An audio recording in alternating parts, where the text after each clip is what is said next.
Welcome, everyone, to Career Conversations. We'll just get started in a moment. We're waiting for people to join.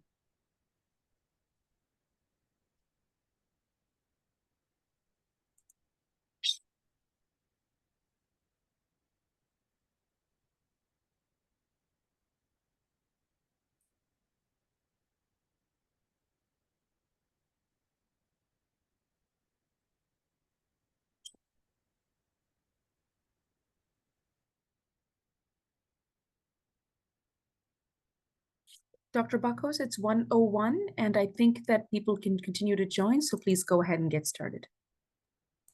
All right, thank you, Anita. Hello, everyone, and welcome. I'm very happy. It is my pleasure, my honor, a complete jubilation for me to be here among you all today to monitor this really important conversation about navigating leadership at the local, state, and national level. So my name is Jules Barkus. I'm a medical doctor from Lebanon. I'm an internist by training. My wife and I moved to the US 2 years ago. I'm a research fellow at the Cleveland Clinic, and I was hoping to go into residency in internal medicine. Now, I'm bothering you with all these details because there's a spicy story behind all that. I attended the ACPM meeting in DC a couple of months ago, and I found my calling. It was very obvious to me that preventive medicine is the residency I should do, and I will be going into. I really found my calling. I connected with staff and people. I joined the ACPM as a member, and voila, here I am, moderating this meeting, and I'm very happy to be here among you. Next, please.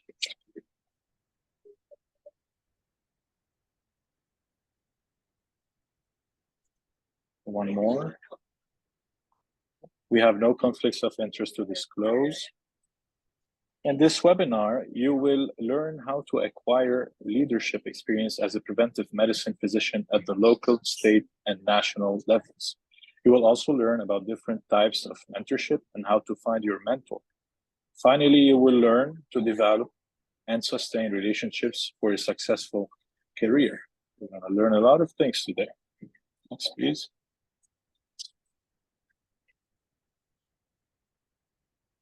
A quick reminder about the ACPM. The American College of Preventive Medicine is a national professional medical society dedicated to the field of preventive medicine, serving more than 2,000 physicians. The college represents and supports these specialists while also aiming to advance the field and practice of preventive medicine through robust advocacy, communication, marketing, outreach, and education. Preventive medicine physicians work in a variety of settings, as you can see in this pie chart, including state and local health departments, Fortune 100 companies, health systems, and all levels of government. And this got me super excited, and that is one more reason why I want to join this college. Next, please.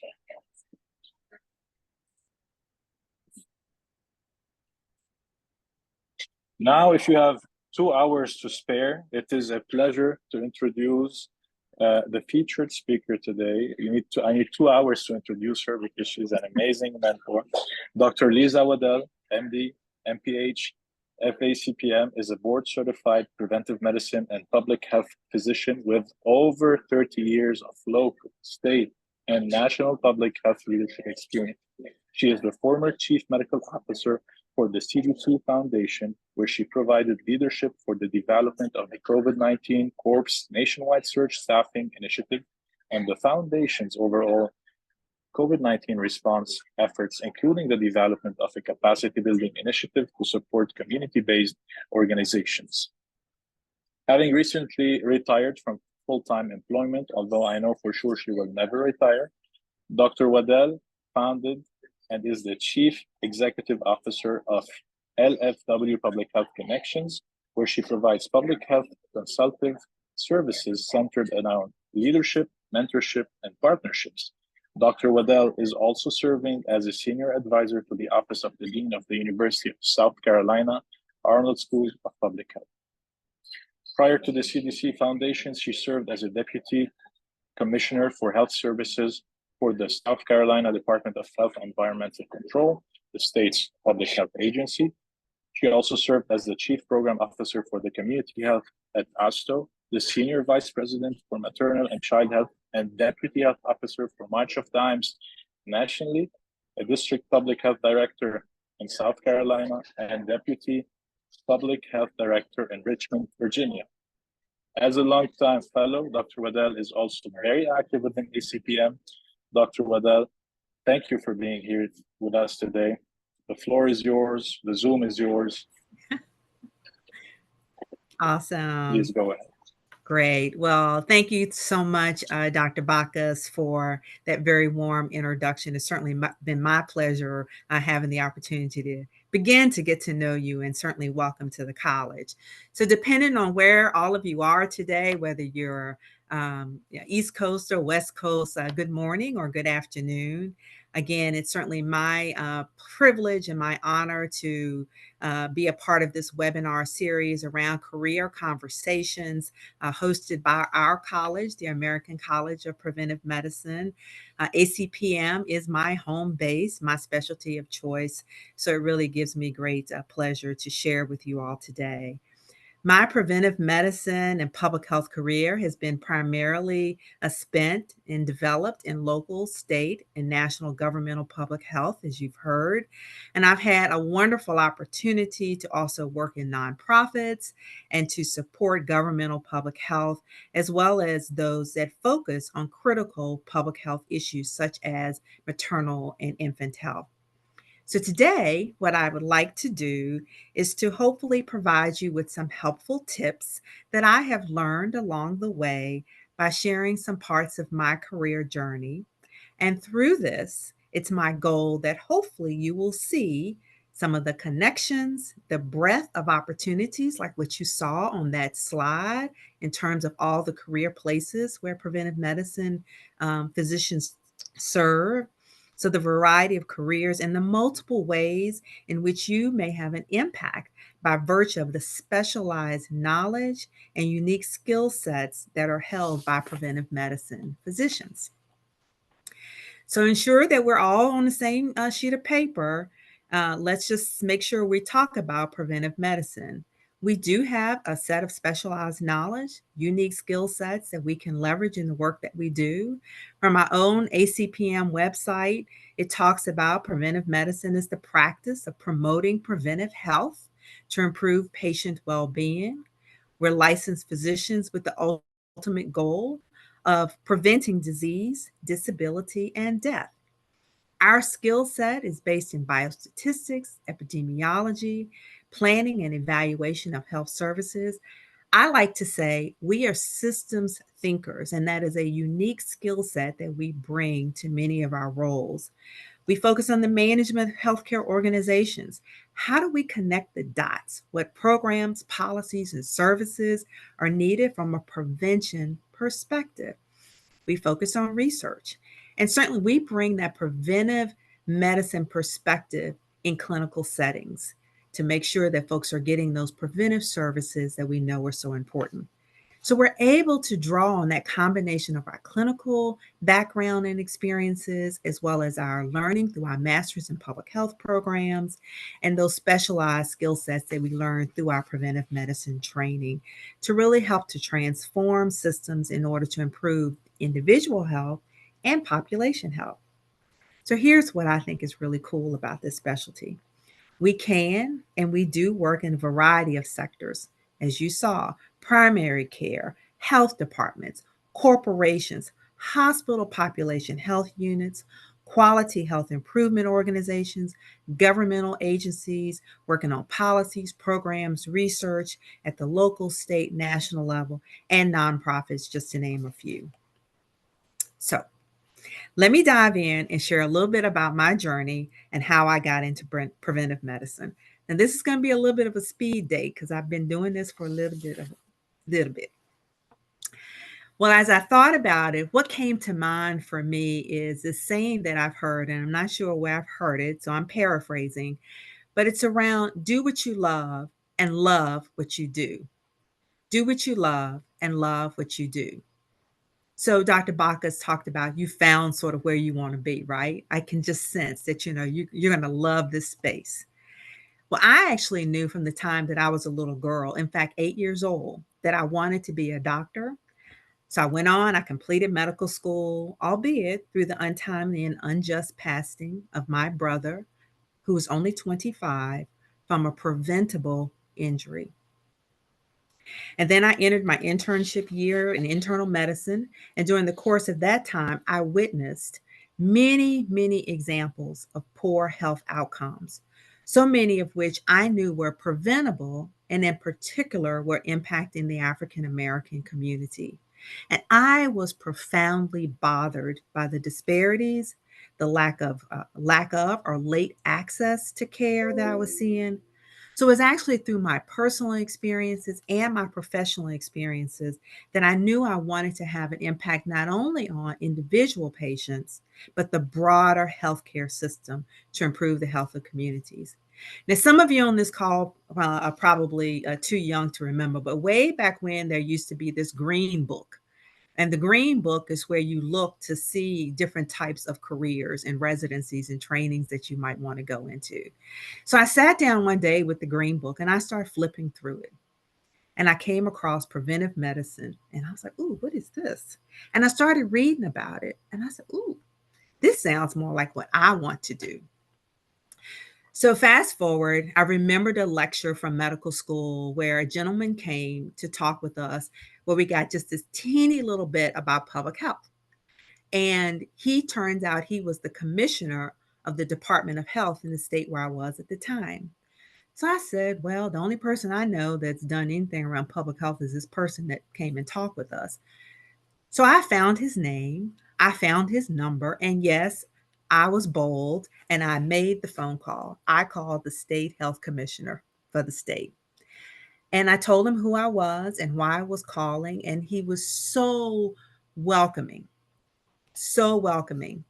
And from that, he ended up connecting me with an assistant United States Surgeon General who happened to be living in the area where I was doing my residency. That person invited me over to his home to have dinner with his wife and himself to talk about his career in public health and all the cool things that he had done. And then he connected me with a local public health director, and she invited me in for a shadowing experience with her and her team. So I got to see public health in action right away. And from that, I said, this is me. I found what I want to do. I want to do preventive medicine. I want to focus on public health. So one thing I want to share with you is that make the phone call, make the call, ask for the meeting, ask for those opportunities. Don't be afraid to ask. Do what you love and love what you do. Well, all of that led me to seek and secure roles where I could connect my passion with the opportunities to lead and collaborate with others on programs, policies, and systems changes to improve the population's health. Because I wanted to have an impact on what I was seeing in terms of disparities and poor health outcomes. And what I found is that those leadership positions that seemed to marry best with what I wanted to do were in governmental public health, first at the local public health level, then the state level, and the national level, and finally the nonprofit sector. So, tip number one, be willing to listen, to learn, to leverage, and to lean into leadership. Be willing to listen, to learn, to leverage, and lean into leadership. My first full-time job was as the deputy director or the clinical director for a local public health department. It was fun. I got to focus on clinical preventive services, immunizations, well-child visits, teen pregnancy prevention, STI prevention and treatment, partnerships to improve immunization rates in the city where I was, coalitions to address access to care, and so much more. What I found early on in my career is that if you show your interest and your energy and your passion, you will have opportunities. You want to be positive, you want to be confident, and you want to be willing to lean into those leadership opportunities. You need to know what your strengths are, what you're bringing to the table. You want to be strategic and make sure you're complementing what's already at the table, or depending on the role that you're in, what other roles you want to bring in to work with you. So within the first week of that particular job, I was in front of the camera, in front of one of our local health departments, being interviewed about the importance of back to school immunizations. I was like, oh my gosh, I didn't get any of this in my training. But that was a leadership opportunity. So I, read, I prepared, I practiced, and I did it. And I got in front of the camera and learned that public speaking was an important role that we were going to have in order to be successful in roles in local public health and state public health. Well, not long after being in that role, the health director resigned. So not only I was relatively new in that role, but I also then had to start filling in, lean into leadership for some additional responsibilities until a new health director was hired. But while that person was there, what I learned is that he clearly had more experience and skills and knowledge that I didn't have at the time, but he wanted to help me learn and to grow. So I embraced that. I listened, I learned. He knew so much more about data and GIS mapping before people were ever really doing that. And we were trying to focus on teen pregnancy prevention. And so, how to show that on maps and to make the case visually for where we needed to focus and what resources we needed. So, again, lean into those opportunities when someone is willing to help you learn. Well, my second role was as a district health director in a 4-county rural suburban health district. Um, health district. And what I learned there is that there were people um, that were great. Many of them had training in masters in public health, but no one actually had preventive medicine training on my leadership team or any of the other health directors in my health director, group. So there were things that I was able to sort of do and to lead in terms of strategic planning and making sure that folks knew the importance of identifying your vision and your mission and your goals and your objectives and pulling all that together and connecting the dots with partners in order for folks to see and make the case for what we needed to focus on. Well, little did I know that training was so unique in terms of me and the role I was in at the time that the state health commissioner happened to come to a session that I was in. I thought to just give welcoming remarks. Well, I think it was probably a mini interview, and I really didn't know it. But anyway, fast forward, he subsequently asked me to consider. And so I interviewed for and was selected as the assistant commissioner for the state health department after that. Because again, I had this unique training, and I was a physician. He was a non-physician, and he needed someone to help him work on this controversial yet really important issue going on in the state at the time. And that was around, we had a regionalized perinatal system of care, and we needed to maintain that. So again, through that, what I quickly learned was that I had to learn the broader department. I had to listen to a lot of different players and partners, the hospitals, the hospital association, the different types of providers, the legislators, the March of Dimes, the lots of different partners had perspectives on this important issue. We had to talk about partnerships. We had to leverage different kinds of strengths. I had to learn a lot about politics at the time. But again, it was an opportunity to lean into that. And what I quickly learned is that my boss, the commissioner, was also willing to be a mentor. He saw potential in me and gradually was giving me increasing responsibility because I was willing to take those on. I was willing to lean into those leadership opportunities and to learn from them. So I encourage you to do that. Well, that prepared me to go on to become the Deputy Commissioner for Health. And when I got there, that was that broad portfolio of everything from maternal and child health, chronic disease, infectious disease, local public health departments, environmental health. The list just went on in terms of responsibilities. So in order to be an effective leader, I found that it was important to read. It was important to read and learn your programs. develop those relationships with the folks that were managing the programs, but you wanted to make sure you had enough knowledge so you knew the questions to ask. And that's where I could lean in on my training that I got in my Masters of Public Health program, the importance of administrative kinds of skills, epi skills, budget and finance, legal issues. All of those kinds of things were important. You also found, or I found, that I had the opportunity to co-chair many committees and work on many issues from oral health care for children, the establishment of a birth defects program in the state, breast and cervical cancer treatment programs, and also working with the community. Because again, as I mentioned, disparities were important to me in addressing those issues. And so working with the community was really important. And we worked with the AME Church statewide on some issues. I also learned about the importance of building a strong team and learning that skill of delegating. Because if you don't delegate, you will quickly sink. And so that's an important skill when you're in leadership roles and you have a lot of responsibility and you want to kind of keep your hands in touch on things, but you have to know what to delegate and then how to stay informed. I would say the other thing from a leadership perspective that I learned early on was the importance of networking. And that very first health director that I worked for was very connected across the country. And I remember he said, Lisa, well, we need to go to this meeting. It was the American College of Physicians meeting.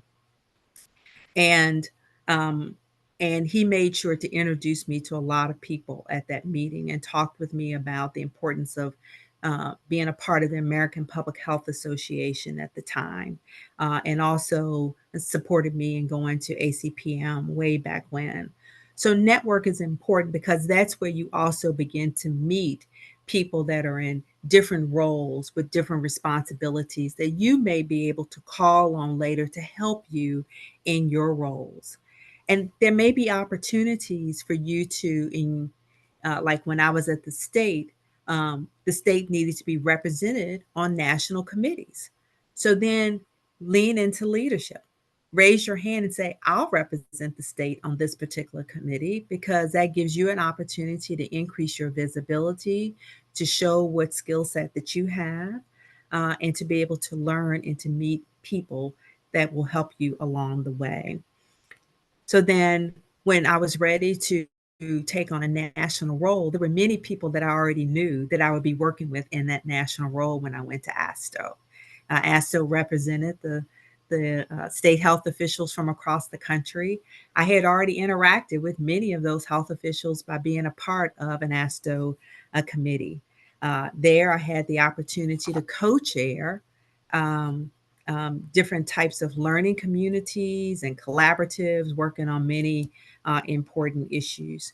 When I went to the March of Dimes and had the opportunity to focus in on moms and babies, then I had the opportunity to co-chair a national collaborative around prematurity prevention with a key leader at CDC as an example. So in those governmental public health roles, having those relationships will help you people know and feel confident in where they are sending resources to be utilized to work on certain programs. And then, of course, that final nonprofit role that I was in, the CMO role for the CDC Foundation, was just like, whoo. That was amazing. It was an incredible opportunity. And as many that were working in COVID at the time, we all were working long hours, hard hours, and to try to help make a difference. Well, let me move on to my second tip. And so tip number 2 is to engage in meaningful mentorships. Engage in meaningful mentorship. So in every role that I've been in, I feel like I've been blessed and fortunate to have a mentor. Sometimes those mentors are formal, they're structured mentorship programs, they're formal leadership training type programs, but many of them are actually unstructured, and that's okay. Um, Sometimes people are thinking, well, that's just my boss. Well, if you establish a good professional relationship with that boss often can become your mentor. And I was very fortunate in every role that I was in. My boss actually was a mentor to me, and really helped me to learn and to grow, put you in front of opportunities. They also are very honest with you if you have a good relationship, and tell you the things that you need to work on. And a good mentor will help you find those ways to work on the things that you need to work on. I think that sometimes people are afraid to reach out. And so if you want a mentor, um, it's important to, just like I said earlier, ask for the meeting. Go to lunch. Say, can we go to lunch? Sometimes it's just going for a walk and having a walking meeting. Raise your hand and say, I'd like to participate in a committee. Can I shadow you on a meeting? Can I go to some meetings with you? Build that relationship. And then it's always important to thank that person for their time. And if they give you something to do, it's really important to follow up, because if you don't follow up, then they're not going to take you seriously. And so many people are willing to serve as mentors. Now, it's also important to be willing to mentor, because you will gain and learn things from that as well. And people will see that, well, she was willing to give her time to others in the organization. That'll get back to others who may be willing to serve. I also think, in terms of when looking for a mentor, think about areas that you um, you may not have certain strengths in. So the mentor may not be your boss. The mentor may not be another physician. The mentor might be the chief legal counsel in your organization, because you need to understand public health laws, and they are willing to help you understand those laws. The mentor may be a local politician, because you're going to have to present in front of the legislature, and they're going to tell you, give you some tips on what to do, what not to do, what to say, what not to say, how to say that. The tip may be someone at a hospital association, because people see things through their various lenses. And so that's important to gain those perspectives.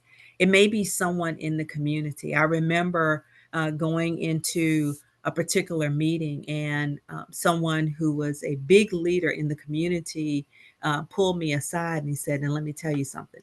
If someone introduces you as, good afternoon, I'd like you to meet Dr. Lisa Waddell. She is the da da da da.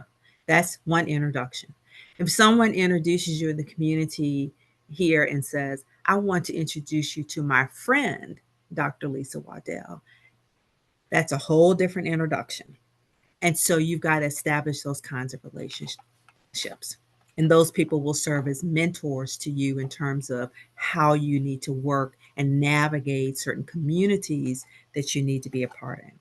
Okay, fast forward. Tip number three.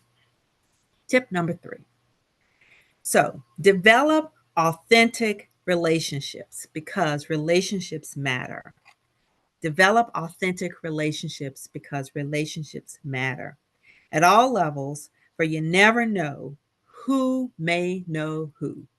You just never know who may know who, and that you may be able to tap into those relationships. There's this quote from Teddy Roosevelt that I like, and that quote is, nobody cares how much you know until they know how much you care.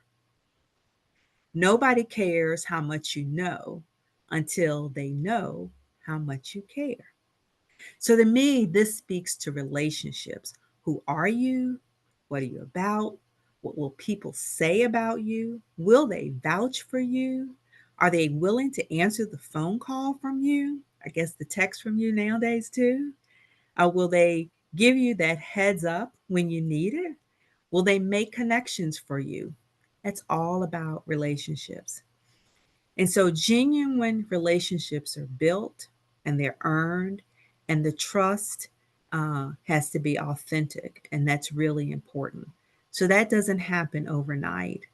And so that's really important. And I felt like that was something that I learned from one of my mentors early on, that relationships are important.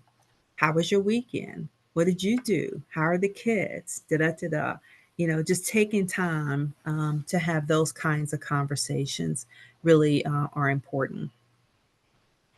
Um, relationships are important because they will speak to your character. Um, and so sometimes it's not always about who you are in terms of your credentials and your degrees and where you went to school and all that, but it's about, who is this person? Is this person coming into my community and supposed to help us work on maternal mortality issues?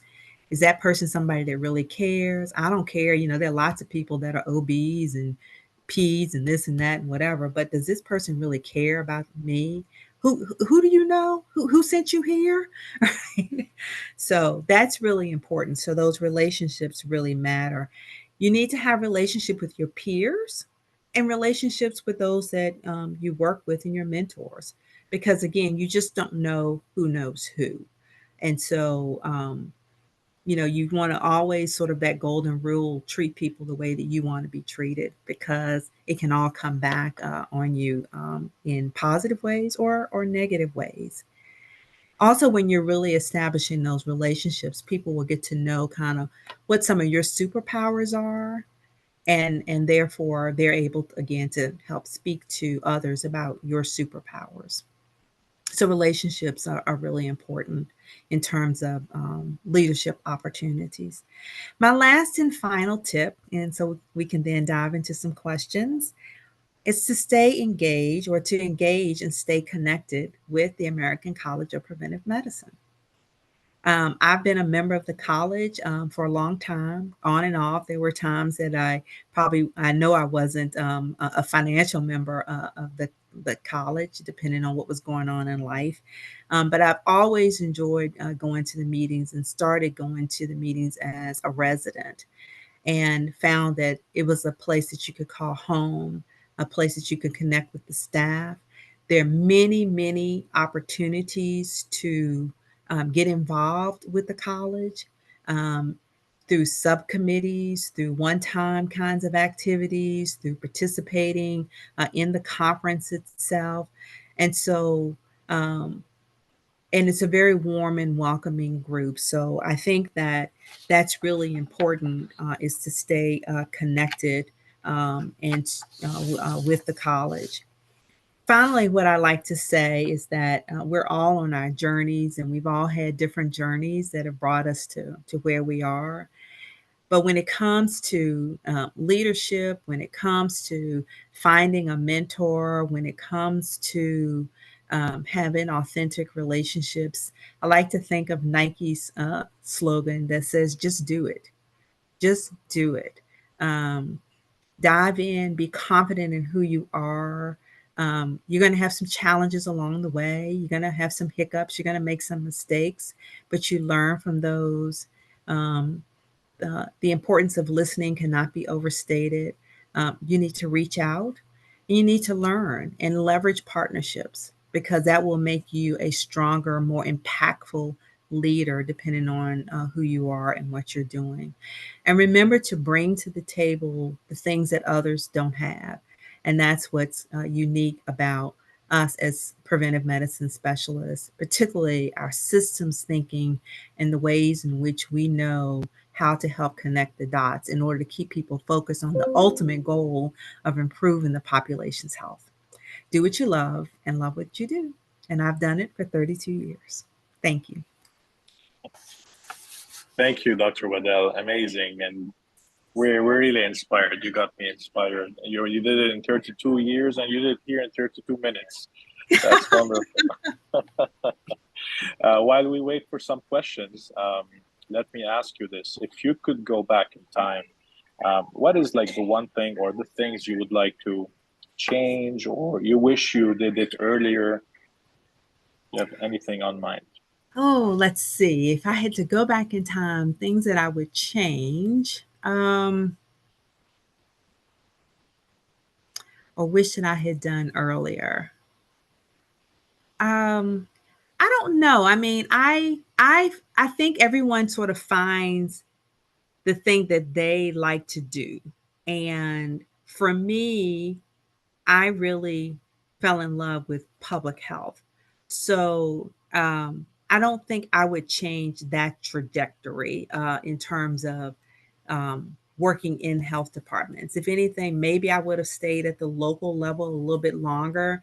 But again, leadership opportunities sometimes are presented to you. And I remember saying to my husband, I don't think I'm ready for this role. And he said, well, he must think you're ready because, he's asking you to consider it. So I may have done that a little bit longer. I think it does help you to move around a little bit to get different perspectives. But I think I was able to get that by participating in national committees. Um, I do think that one thing that I may have done differently is that when you start moving up in certain leadership roles, it's easy to um, not do the clinical piece as much. And so I probably wish that I had stayed and kept my hands in some of the clinical medicine a little bit longer. But the way that I tried to stay connected as best as I could was through a lot of reading, through MMWRs, through working with our clinical team on outbreaks and those kinds of things to stay fresh and up to date. Thank you for answering this. Now we have some questions brewing. So a question from Victoriana Schwartz. It goes as follows. What was one of the hardest experiences you had to deal with as a leader, and how did you manage this issue? That's a great question. Thank you, Victoria. I think one of the hardest issues is dealing with the HR issues, the human resources issues. And that is something in leadership roles, no matter where you are going to have to deal with that. You're going to have to deal with conflict. There are going to be folks that are hired to do certain things and they aren't performing well. And you've got to figure out how to help them to perform. At least that's always my approach. I always try to find the good in folks. And I try to identify if someone was having a challenge that was being presented as, quote, an issue, an HR issue, then I'm trying to identify what are the strengths, what are the challenges that person is having, what can we do to try to help them overcome that? Is it not a good fit, the role that they're in, but they've got really good strengths over here? Or is it that they just need some additional training? So I think it's important to try to lift up the positive and take a positive approach out of the many sort of challenges that you will be faced, and to really make sure you're listening to both sides of these different scenarios. And then from that, use your best sort of analytical skills to say, okay, how can we make the best lemonade out of the lemons that I'm being presented with right now? And so I think that's one of the biggest issues. And, get to know your personnel director is usually your best friend. And so, I think from an administrative leadership perspective, that's probably the biggest challenge over the years. Thank you, Dr. Waddell. Next question from Katie McAlpine. How do you deal with what at times appears to be like individual or societal oppositional behavior when trying to implement positive, healthy changes? And you got like negative. Yeah. So let me use this one as sort of an example that we in preventive medicine say that we're really trying to focus on improving the population's health. We want to prevent, disability and disease. We want to ensure good outcomes. And so that's what I always try to focus on. That when people were coming to you and coming to the table with their sort of different agendas, it's like, hold on. What's our vision and what are we here about? So here's what the data is telling us. The data is clearly showing that our children are suffering from preventable dental caries. There are significant problems in the underserved minority community here in the state. Yet, you don't want this group of providers to provide the care, but you aren't providing the care. So are we saying we just want our kids' teeth to continue to be rotten in the state? Of course not. Of course, that's not what you want. So you have to focus them on and keep them sort of genuine about what are we about. And if we are truly about this particular outcome, then how can we work on this together? Well, we found out from an oral health perspective, the providers, the dentists needed payment was an issue, adequate payment. There needed to be supervision for the hygienists. So we were able to work through some issues around improving the overall oral health system of care in the state for our children to get the services that they needed by the appropriate provider by keeping them focused on the outcome at hand and then listening to what their underlying concerns were. What were they really most concerned about? And having them all at the table for those honest kinds of conversations. Thank you, Dr. Waddell. Next question from Carmen Perez, actually a question for me. Dr. Bacos, the graphic of this presentation seems very interesting to me. Thanks for sharing, appreciate it. Could you please share where you are in this graph and what your specialty is? So what I'm hoping is getting into this graph, living into this graph. So now I'm a prospective resident. I am looking forward to applying for a residency in preventive medicine. And then we'll see. I'd like to have a clinical vertical, an advocacy vertical, and a leadership political vertical as well. And thank you, Dr. Waddell, for mentioning this clinical thing. Like you would have spent more time in the clinical vertical. I would like to do that too. Next question. It's not a question. Chantal Kaiser, she's thanking you because she met you a couple of years ago in Colorado when she was thinking to transition from peds to public health. You inspired her. I am now a preventive medicine resident at Morehouse and would love to learn more how I could get the mentors in government roles. Thank you. Okay. So I think that was a question, Dr. Waddell, how to get more mentors in government roles. Yes. Oh, sure. How she would like to get more mentors. Again, I think in governmental roles, depending on where she is, find where's the local health department. Oftentimes they are so the health departments are often under-resourced. And so that's an opportunity to go in and introduce yourself to the health director, find out what they're working on. Sometimes you can go to the website and see, do they have a strategic plan or what some of their priority issues are? Oftentimes I would share with residents when I've talked with them, at least in my department, we always had different advisory committees, OB task force, pediatric advisory committee, different programmatic advisory committees. And we were always welcoming people who had an interest in those particular topics and could bring some expertise to those advisory committees. That's a way to get exposed, share what you know, learn. Sometimes maybe you can volunteer some of your time to help staff an advisory committee, but then you're getting to meet and network with a lot of different folks. So make the call, reach out and make the ask to your local health department. It's a great place to start. And then the second would be attending conferences. So, governmental conferences such as NACHO, the National Association of City and County Health Officials, is a place where you can meet a lot of local public health officials.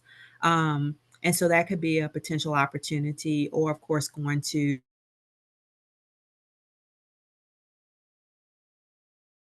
APHA or your local be right there, in your state's a great place to start as well.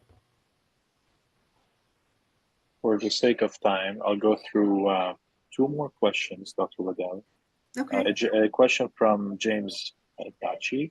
What would you tell people who may feel too shy or reserved to seek leadership positions and or engage with mentors? How might they overcome the shyness? Okay. Well, thank you, Jim, for that question. And I can share with you that I was really shy. Believe it or not, mean, because I can talk now, but I was really shy. And I think you just sometimes just have to dig deep and recognize that you would just be surprised how welcoming folks are, that they really are willing and interested in having folks talk with them that are genuinely caring and concerning about. So you can practice. You could, start with your residency director or someone that helped you during your training, and start with that one person and say, I really want to do this. Can you help me? Can I practice a little bit in the mirror, or how to make this call? And But I think you will just find that you just have to sort of dig deep and be confident in yourself and just go ahead and make the call. And then once you've done that, the next one becomes easier. Beautiful. A question from Michael Lotito. Thank you for this wonderful presentation, Dr. Waddell.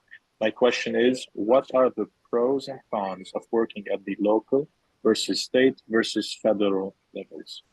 Oh, okay. All right. Well, thank you for that question.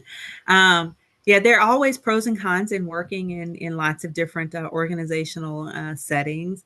I think that at the local level, one of the pros is that people say you're really the closest to the people on the ground, if you will, that the people that you're directly trying to impact if you're working at the local level. I think when you're working at the state level, the pro is that it's just like it's statewide. And so if you're trying to have an impact on immunizations, you may be in a position to help to promote and adopt a statewide policy change like what we did in our state, no shots, no daycare, in order to improve immunization rates statewide. So you can have different impacts. There are pros in terms of having different impacts. Some of the cons may be, different types of resources depending on where you're located, maybe a con. At the national level, people say, well, you're getting too far removed. But again, I think that if you're working on topics that truly are having that are issues, from a nationwide perspective, then that is extremely rewarding, because you will have the opportunity to make connections and network and learn where all those resources are that you may not know when you're at the state level. So when you work nationally, you often have a bigger lens that you can still influence and help your state and your local level. Because, I mean, even to this day, because of my national connections, I can tell people, hey, I heard about and I know that this RFP opportunity is coming out, and I think you may be eligible for this in Florence, South Carolina. And I did that recently for someone. So there are pros and cons to all, but an opportunity to really have an impact. Last question, I think you touched on it, but we have someone from the field. I'm currently in a governmental role, but within a research institution. I am the only medical officer and preventive medicine specialist. What advice do you have for someone who is looking for mentorship and to advance their career within the government? They're already in the government, but maybe something practical. Yeah, within governmental and in the research arena, again, sort of my experience from that perspective is that I know that there's so many different types of advisory committees. And so sometimes I think that's a way that you can reach out and meet different people in the federal governmental area, is that if you keep your eye out for these different types of advisory committees, these meetings, and you don't necessarily have to be on the advisory committee, but the meetings often are public meetings. And so they have to be advertised. So that's an opportunity for you to say, I want to go and I want to listen in on this particular topic. They're going to be, who knows who may be in the room. And that's an opportunity to network and work the room and begin to start, and don't feel overwhelmed. Meet one person and try to begin to establish a relationship with that one person, then the next person. Don't feel overwhelmed. Just start with one person at a time. Thank you, Dr. Waddell, and thank you everyone for your questions, really. For the sake of time, I will turn it over to ACPM staff, Anita, to share some resources with all of us. Thank you so much, everybody. I think that Dr. Tachi, Jim Tachi, who's the program director at the University of Rochester Medical Center, for those who may not know, and who was also on the ACPM Board of Regents. It looks like Dr. Waddell, you and Dr. Tachi have known each other for a long time, which is, again, another example of authentic relationships that come out of staying connected with ACPM. Just wanted to share, to answer Dr. Tachi's question as to how you can be involved in ACPM. We have upcoming events. Again, speaking of networking and mentorship, we've got sipping session taking place on July 17th at noon Eastern, and residents and early career physicians, for those of you who are on the call who are residents and early careers, we have an inaugural virtual speed mentoring happening on July 23rd at 6 p.m. So we will post these registration for these links will be available through ACPM newsletter, and I'll also post it shortly on the chat. So please feel free to get engaged and connect with one another and build relationships. And then also we've got 3 special interest groups at this time based on the interest that was interest by the members. Global health, that is led by our member, Dr. Michael Jan. Pharmaceutical health, led by Dr. Leah Kostiak and Dr. Lalia Ojeda. And of course, we also have a special interest group in artificial intelligence and digital health. I've also posted a link to ACPM's volunteer page where you can submit a volunteer form and volunteer on a number of 1 or more committees, as Dr. Waddell mentioned. So whether it's education, science and translation, advocacy, there are a number of committees in which you're all members of ACPM are welcome to volunteer. So with that, and then I'll just add that we have a career center, online career center, where we routinely post jobs that specifically for preventive medicine. We will be completely transparent that the career center has room for improvement. So we look forward to your feedback as to how we can improve to make this more practical and user friendly for the our college. So this can become the #1 destination for you all to find the jobs that you're looking for to moving in your career. And with that, if you have any questions, please feel free to reach out to membership@acpm.org. And I'll turn it over back to Dr. Waddell and Dr. Bacchus for last words. Thank you, Anita. Dr. Waddell, any parting words? Well, again, just thank you to the college, the ACPM, for the opportunity to be a part of this webinar and to share with you. Thank you to my colleague, Dr. Bacchus, for joining me on this call with your very impressive and career and experience. And we welcome you to being a part of this group. And for all of you on the call, again, just, be willing to listen and to learn and to lean into leadership, develop those relationships, find a mentor. Don't be afraid to ask. Always come across as positive and confident, and know who you are and what you have to bring, and know that your skill set is very unique and specialized and very much needed. So there are opportunities out there for you. And so just go do it. Just do it. Thank you so much, Dr. Waddell. And thank you, ACPM and Anita and everyone, for your trust today. Hopefully we meet again with more activations and events. And hopefully one day I meet with you face-to-face, Dr. Waddell, as well. Thank you. All right. Okay. Thank